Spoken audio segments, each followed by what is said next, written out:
So now having released this album and this one doing quite well as well, has that reaffirmed then kind of your ability and confidence?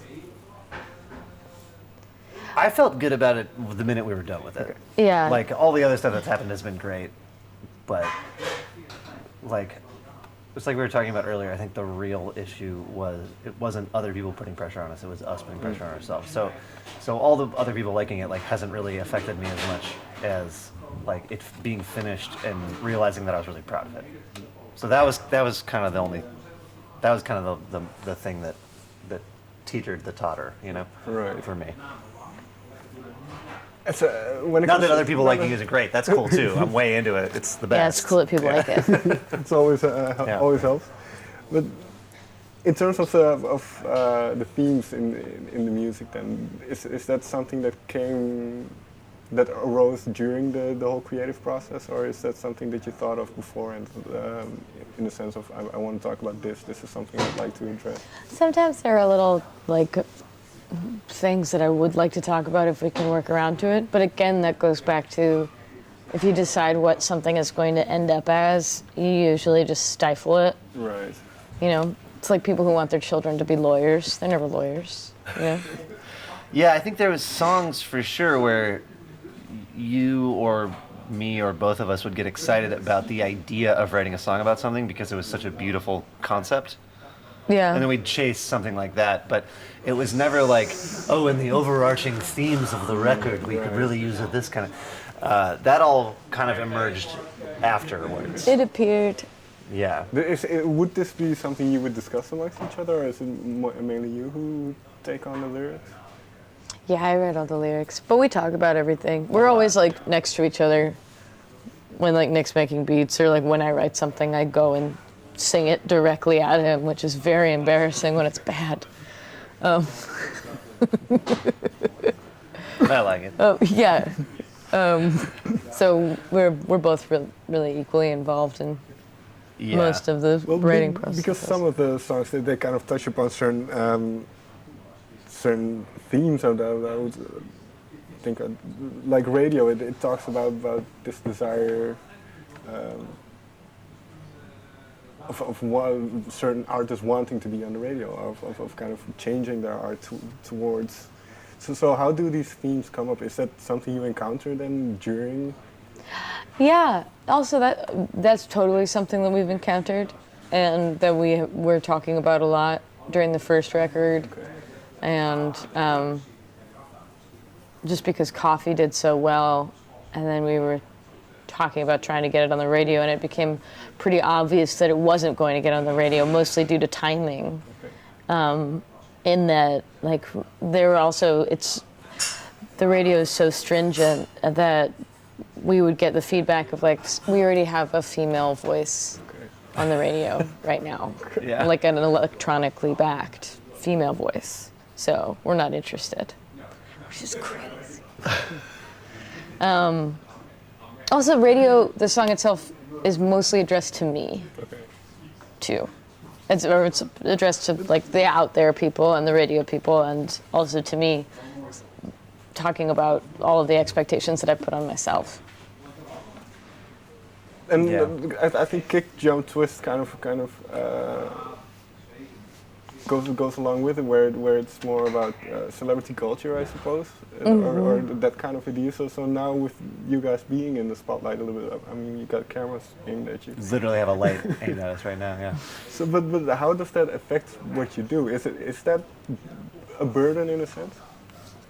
Not really. It's annoying because you can't tweet exactly what you want to tweet all the time. Well, we still do. We still do. Yeah.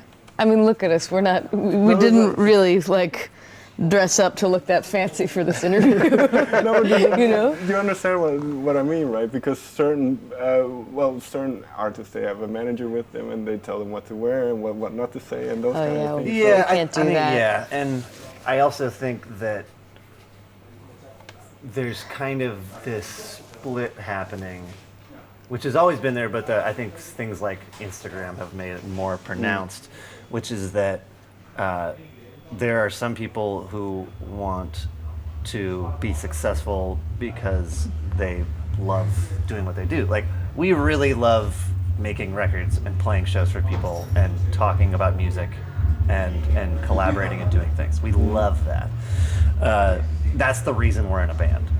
I know a lot of other bands who are musicians and do that because what they really love is because what they want is to be famous. Yeah, and that's which is this whole kind of becoming this whole other art form. Right. Like, because fame has splintered out into all these niche things.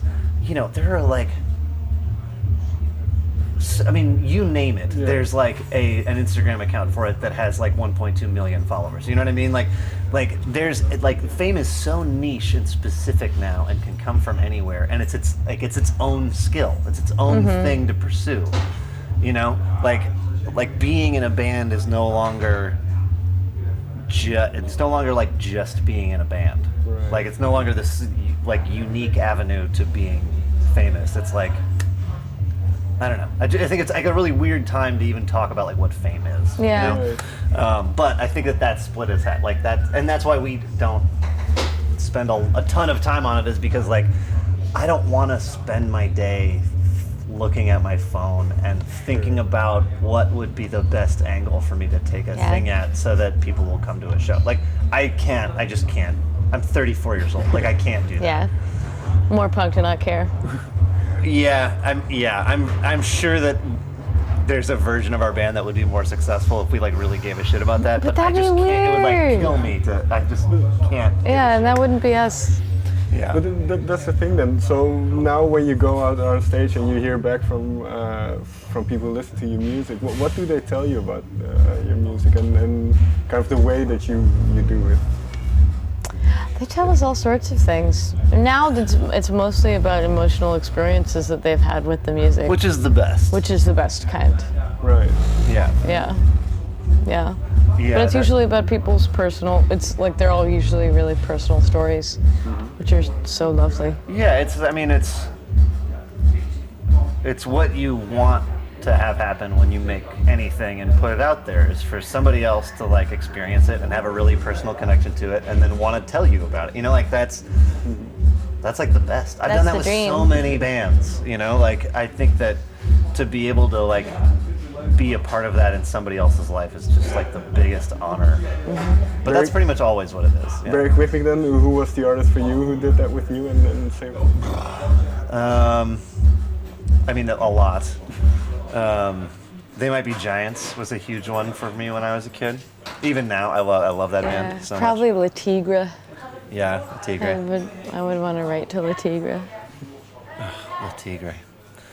Yeah, I mean, that's just, we could go on that for a very long time. But knowing that you can have this effect on people, was that then part of kind of the pressure you put on yourself as well while writing? Oh, no. No. Okay. That weirdly wasn't. That's weird, because then you're like, someone's going to listen to this and fall in love to it. Or and worse, it's like, gets a little wanky. Well, I owe it to my fans to be, yeah, no, and you that. can't do that. Yeah.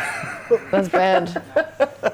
Final question then, because you guys seem very level-headed about this, but is that difficult? Because you mentioned this Instagram culture and well, the radio people telling you they already have a female voice on the radio. So is that difficult to kind of keep your feet on the ground and not get carried away by all of it? Well, the female voice thing makes yeah, it hard. it's difficult to not like just become a rage monster.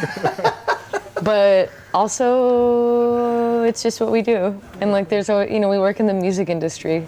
It's not like it's famous for being full of nice people. Yeah. Like it's like Wall Street and then the music industry as far as like yeah, jerk exactly. quotient. Yeah. So we're used to it. Yeah. Well, and also the thing I was talking about earlier, we both did this for so long when like 25 people gave a shit. Yeah. So it's like,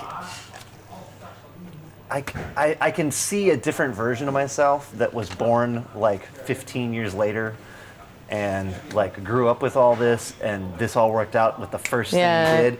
That guy sucks. Like that version of me would be terrible. Like I know who I would be if that If you had And it would started suck. playing to 500 people when you were 22 years Oh old. my God! Shoot me in the eye.